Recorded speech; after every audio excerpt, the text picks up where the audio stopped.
Bismillahirrahmanirrahim. Halo semuanya. Halo. Halo. Assalamualaikum warahmatullahi wabarakatuh. Salam Waalaikumsalam sejahtera. warahmatullahi wabarakatuh. Salam sejahtera bagi kita semua. Om Swastiastu, Namo Buddhaya, salam kebajikan. Selamat datang di podcast pertama kami. Di sini kami akan berbincang mengenai visualisasi bangsa dalam menggambarkan keberagaman kekayaan Nusantara, khususnya di Indonesia.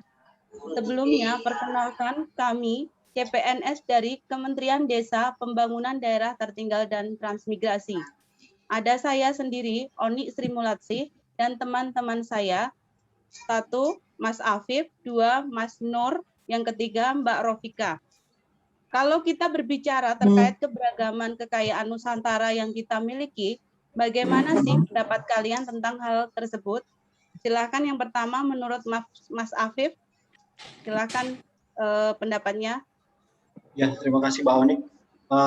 Mungkin yang pertama kita tidak boleh malu dengan kekayaan Nusantara kita ya.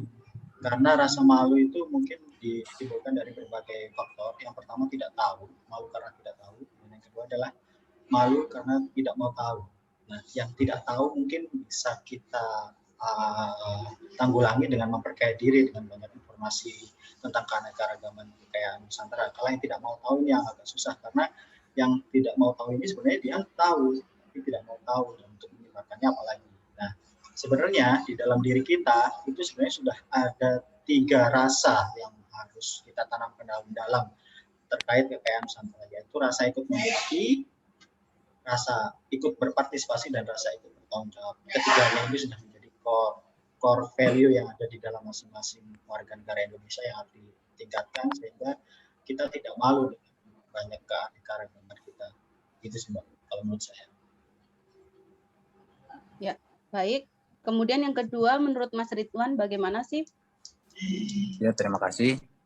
Kalau menurut saya memandang keberagaman Indonesia itu lebih bagaimana sebenarnya kita sebagai kaum milenial ini mampu memandang keberagaman itu justru sebagai satu potensi. Nah, hal-hal yang sebenarnya justru mengancam keberagaman itu sendiri adalah watak primordialisme atau kefanatikan terhadap daerahnya. Nah, itu yang sebenarnya justru bisa mengancam.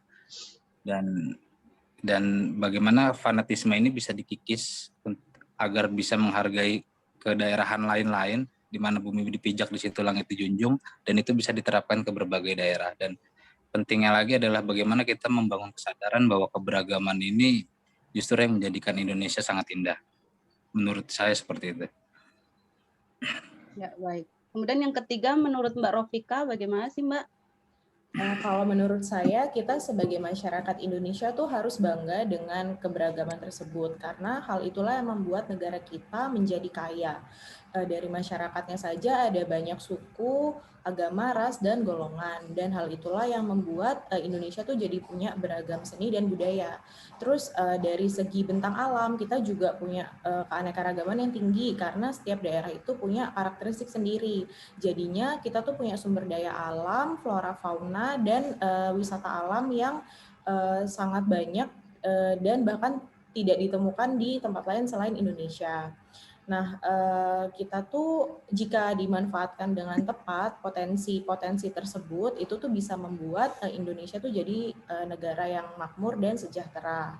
Dan cara kita untuk menunjukkan rasa bangga itu adalah kita perlu untuk terus mengakui perbedaan, menjaga persatuan kesatuan, dan juga menjaga dan melestarikan kekayaan yang dimiliki di Indonesia. Sekian dari saya, Mbak Oni. Baik, ini penjelasan yang sangat bagus sekali ya teman-teman. Kalau begitu izinkan saya untuk dapat menyimpulkan pendapat dari teman-teman tadi. Bahwasanya dengan adanya keberagaman kekayaan Nusantara yang kita miliki khususnya di Indonesia, kita bisa menyikapinya dengan yang pertama tidak malu untuk memperkenalkan budaya yang kita miliki, karena dengan dapat menjaga dan mempertahankan nilai-nilai budaya dan tidak perlu takut dianggap tertinggal oleh bangsa lain, hal ini dapat mempertahankan budaya asli Indonesia. Kemudian yang kedua, tidak primordialisme atau tidak mementingkan daerahnya sendiri.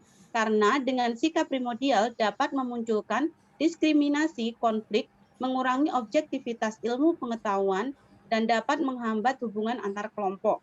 Kemudian yang ketiga, kita perlu bangga dengan budaya yang kita miliki karena kita lahir dan besar di negara Indonesia.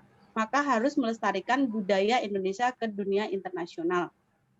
Baik, itu tadi pembahasan terkait pendapat tentang keberagaman kekayaan Nusantara yang kita miliki versi kami. Saya ucapkan terima kasih untuk teman-teman. Sampai jumpa lagi. Akhirul kalam. Wassalamualaikum warahmatullahi wabarakatuh. Waalaikumsalam warahmatullahi wabarakatuh.